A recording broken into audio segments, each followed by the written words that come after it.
Hey there friends! I want to show you a game I recently played called Junk Drawer. This game is by 25th Century Games.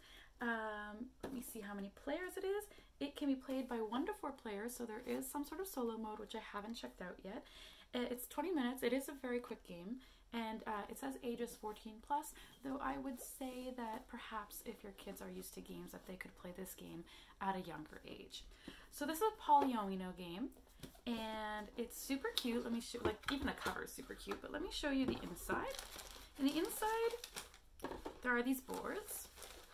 There are 1 for each player, like this, with 4 different compartments, as well as a board that goes in the center of the table for goals.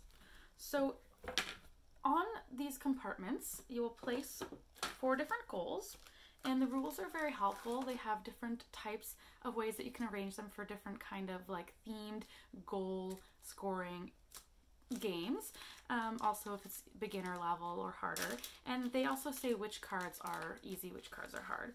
So for example, you might have place many items, score 4 points per item. So this would be scoring 4 points per item that you have in this drawer. So for example, if that goes over here in the green one, that's the scoring rules for the green compartment. And so on. There's also something like this. Don't cover interior spaces. Interior spaces are anything that are not the outside perimeter. And perhaps maybe that would go in the red scoring space, and that would be what would be the scoring for the red. And so then, as I mentioned, you have your own player board here. So you're matching your goals with the 4 different compartments that you have. And the game is played simultaneously by all the players who are playing. So on each round, you will you will take out 4 item cards and place them face down on the table, and those will be the 4 cards for the round. And each player has polyomino pieces that represent a different thing that you might find in your junk drawer.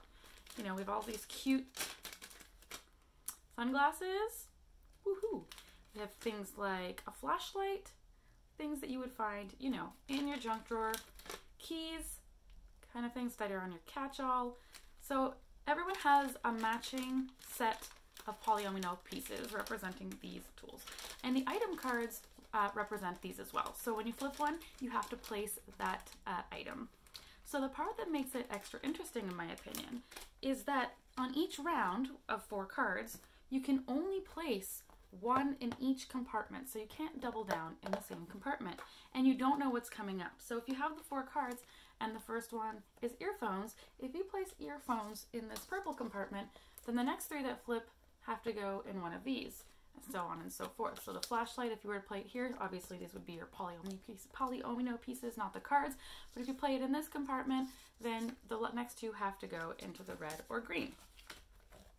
What makes this interesting is that not everyone's going to do the same thing, even though you have the same scoring rules, and you could just not be able to place your piece.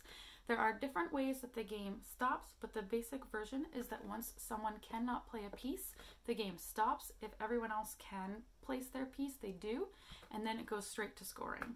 So basically, as soon as something happens where someone cannot play a piece, the game would end.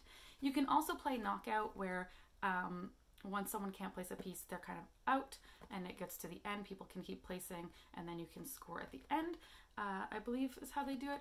But the problem with that is, or not the problem, it is one of the ways to play, but the difference with that is what I noticed when we were playing. For example, there are spaces that say the scoring rules could be something like 1 point for every space not scored. Or not covered, excuse me. So if it's not covered, you get a point. So the longer you play, the more covered it's going to get. So that can be challenging because your points will get potentially less and less depending what the arrangement is versus other people. So that's something I have to check out. I haven't played that version. Maybe it doesn't go like that, but that was just how I thought about it when I first read that rule. So we played the other way, where once someone can't play something, if you can, you place it and then you stop. Because that way you can also use it as a tactic to try and end the game. It could go either way and keeps it interesting. So I thought that was a really fun, family-oriented polyomino game. I do, as I said, think that you could play it at less than the age of 14 if you're familiar with games, and if you have parental guidance, definitely something that you could do. And everything is just so cute. Like these pieces, it comes with the bags, super nicely arranged. It comes with a scoring pad here we go, scoring pad for each compartment, which makes it pretty clear. And oh, I forgot that we even used it. I don't think that's my writing. I think someone else started to fill it out and then we didn't use it. But yes, so that is how this game is played. Super cute. If you have any questions, let me know in the comments and I will try to answer them for you. Have a great day.